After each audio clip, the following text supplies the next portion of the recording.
Today in campaign 2018, local matters, we are looking at Missouri. Facing possible impeachment, the embattled Governor Eric Greitens announced his resignation on Tuesday, effective this Friday. The decision comes after months of defiantly fighting numerous scandals, including accusations of an extramarital affair, alleged blackmail, and claims of campaign finance violations. With Greitens stepping down, one of two criminal cases against him will be dismissed. For more on this, we're joined now by Jason Rosenbaum. He's a political reporter for St. Louis Public Radio. Jason, thanks for being with us. Starting Friday, Republican Lieutenant Governor Mike Parson will serve as governor. What do we know about him?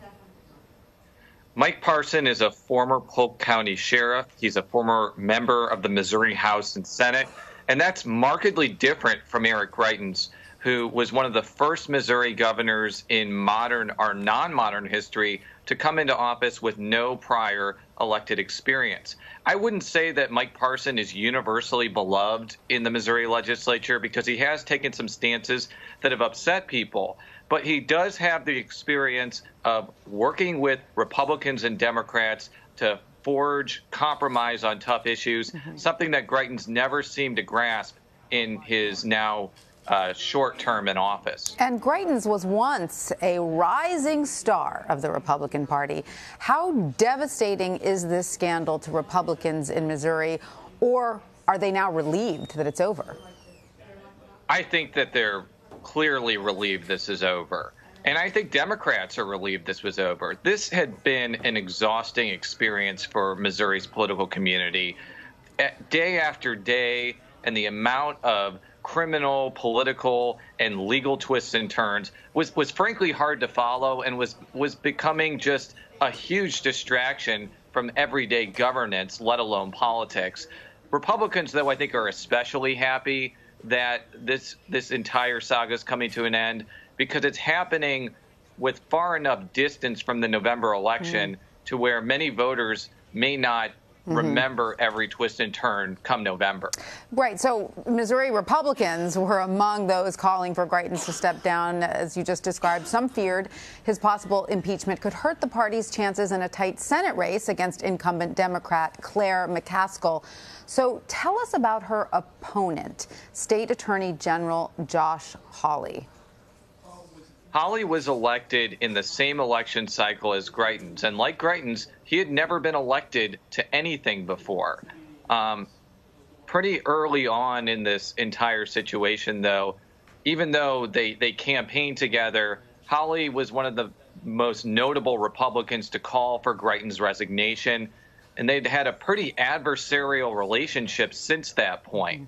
Now, Democrats are trying to link Hawley with Greitens, and there have been ads run by national third-party groups trying to make that argument. And I think that they're doing this because even though Hawley is not terribly experienced from an electoral perspective, since he doesn't have a voting record, he's seen as a pretty difficult person to attack against someone like McCaskill, who has a long voting record. Democrats see this as an opportunity to hurt Hawley's chances at beating a Democrat in a red state. So let's talk about that Democrat. Senator McCaskill has long been considered a vulnerable candidate in 2018.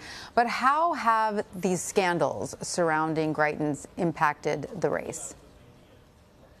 I think that it's probably made the race closer and more competitive than Republicans want. Now, if you talk to Missouri reporters like me, I always kind of assumed that this race was going to be close because Senator McCaskill is widely viewed as one of the most skilled politicians in the state.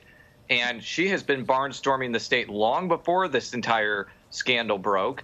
And she is hoping to cultivate a rural, urban, suburban coalition to beat a very strong challenge by Hawley. I think that while McCaskill did not come out right away and call for Greitens to resign, she eventually did, along with Hawley. And I think that she's been especially critical that Hawley wasn't aggressive before this scandal broke at looking into some of the governor's shortcomings. I think that'll be a talking point that she's going to use for a while. Again, though, November is pretty far away from now, and it's not really clear how much resonance this entire scandal is going to have on that race. now that Parson is coming in and Greitens is going out. Sure. So it's pretty clear, though, from everything that you're saying, that this outcome, having Greitens leave, is the best outcome for Republicans. But looking at the big picture, how crucial is the Missouri Senate seat for President Trump to ensure that Republicans maintain control of the Senate? I think that if Josh Hawley does not defeat Claire McCaskill and McCaskill stays in office, it might be indicative of a larger national trend, because I've said for a while, I think that the national environment is going to be the main reason why people vote either for or against Claire McCaskill. This is a state that voted for Donald Trump by almost 19 percentage points. But if Trump is not doing well in Missouri and McCaskill is able to outflank who I would consider a very tough opponent, it probably means that Democrats are doing well in tighter states. And like, Arizona, for example, and Indiana even, and states that they need to defend. And it may mean that, there's not much movement as far as expanding the Senate majority, which I think will make it difficult for Trump to pass anything. And worst case scenario, if it's a real blue wave type year, he may lose the Senate altogether. I don't know if that's as likely as the House going Democratic, because the Democrats are defending so many seats like Missouri. It's certainly not out of the question, though. So, Jason, we saw President Trump come to Missouri in November to push his tax plan. How much of a role do you expect the president to play in this Senate race? I think he'll play a pretty sizable role. I don't know if he'll be coming to Missouri often. I think that if his popularity is still in the 50 percentile range, I think that he probably should, because if that's the case, then it's evidence that Trump is not necessarily a drag on Hawley as other Senate candidates in states where Trump is less popular. But I think that's going to depend.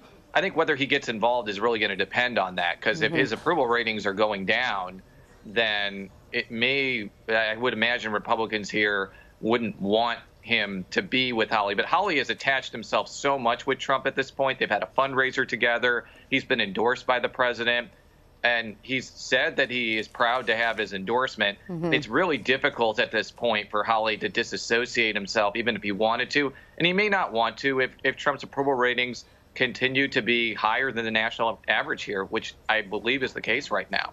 Now that Greitens is out of the picture, does that make it more likely rather than less that the president will show up?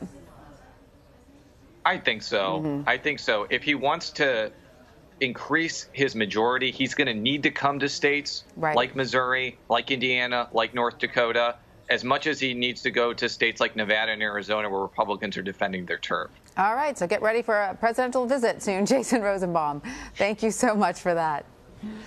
Thank you so much.